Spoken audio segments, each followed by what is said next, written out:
नमस्कार, बहुत स्वागत है आपका न्यूज़ 18 के डिजिटल प्लेटफॉर्म पर। मैं हूं आपके साथ अंशिका पाठक।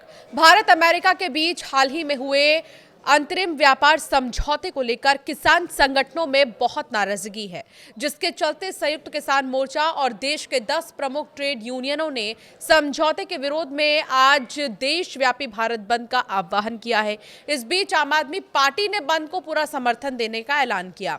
आम आदमी पार्टी पंजाब यूनिट ने विरोध प्रदर्शन को समर्थन देते हुए बीजेपी की केंद्र सरकार की मजदूर विरोधी नीतियों और किसान विरोधी आर्थिक फैसलों की निंदा की।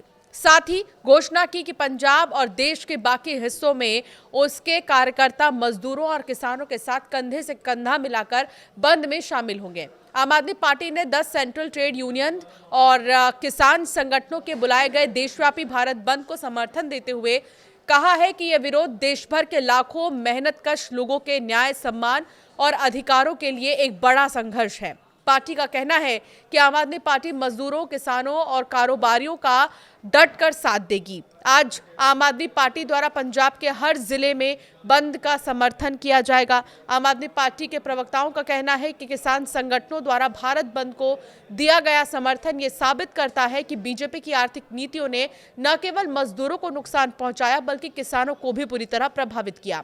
आम आदमी पार्टी नेताओं ने कहा है कि पार्टी हमेशा मजदूरों, किसानों और आम लोगों के लिए अधिकारों के लिए सड़कों पर उतरी है। उन्होंने ये भी बताया कि पंजाब में आम आदमी पार्टी सरकार ने मजदूरों की मिनिमम मजदूरी बढ़ाई है, किसानों से गेहूं और धान की फसल समय पर खरीदी पक्का किया है और आम लोगों को फ्री बिजली, हेल्थ केयर सर्विस और शिक्षा जैसी सुविधाएं दी हैं, जिससे पता चलता है कि कौन सी पार्टी सच में लोगों के लिए खड़ी है।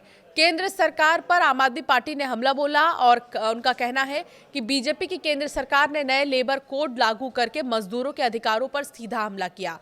इन नए कोड ने जॉब सिक्योरिटी कम कर दी है, कानूनी सुरक्षा के नियमों को कमजोर कर दिया है और नौकरी पर रखने और निकालने के मामलों में मालिकों को बिना रोक-टोक की आज़ादी दे दी है, जिससे करोड़ों मेहनती लोगों के अधिकार और हित गंभीर खतरे में पड़ गए हैं। तो केंद्र की नीतियों पर आपत्ति जताते हुए पार्टी ने कहा है, आम आदमी पार्टी ने कहा कि प्रधानमंत्री नरेंद्र मोदी की सरकार जो है सिर्फ और सिर्फ अपना ही देखती है और बड़ी बात यह है कि किसानों का नहीं देख रही है।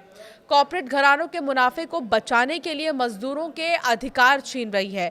पार्टी ने कहा कि नए लेबर कोड के तहत मालिकों को बिना किसी जवाबदेही के मजदूरों को निकालने की खुली आज़ादी दे दी गई, जबकि किसानों को उनकी फसलों का सही दाम नहीं दिया जा रहा। पार्टी ने कहा है कि इसी वजह से 10 केंद्रीय ट्रेड यूनियनों और किसान संगठनों को मिलकर भारत बंद का आह्वान करने के लिए मजबूर होना पड़ा। अब बंद को सफल बनाने की अपील भी आम आदमी पार्टी की तरफ से की गई। आम आदमी पार्टी ने पंजाब और पूरे देश के सभी मजदूरों, किसानों, दुकानदारों, छोटे व्यापारियों और आम नागरिकों से आज बंद का शांतिपूर्ण तरीके से सफल बनाने की अपील की है। आम आदमी पार्टी ने कहा कि ये बंद किसी एक पॉलिटिकल पार्टी के बारे में नहीं है, बल्कि करोड़ों मेहनतकश लोगों के आत्मसम्मान, न्याय और अधिकारों के बारे में है। साथ ही उन्होंने कहा कि इस संघर्ष में सबसे आगे आम आदमी पार्टी खड़ी है। इसके साथ ही आम आदमी पार्टी नेताओं ने ये भी कहा कि अगर बीजेपी सरकार मजदूरों और किसानों की जायज़ मांगों को मानने में नाकाम रहती है तो आम आदमी पार्टी संघर्ष के अगले दौर में भी मेहनतकश लोगों के लिए और उनके साथ कंधे से कंधा मिलाकर खड़ी रहेगी। तो फिलहाल यूएस और भारत के ट्रेड डील को लेकर जो है किसानों के बीच नाराजगी है और कुछ राजनीतिक दल ऐसे भी हैं जिन जो है समर्थन दे रहे हैं इस नाराजगी को, इस बंद को जो अपना पूरा समर्थन दे रहे हैं। उसमें आम आदमी पार्टी लगातार जो है समर्थन देती किसानों को नजर आ रही है। आपकी राय क्या है इस पर हमें जरूर कमेंट कर बताएं।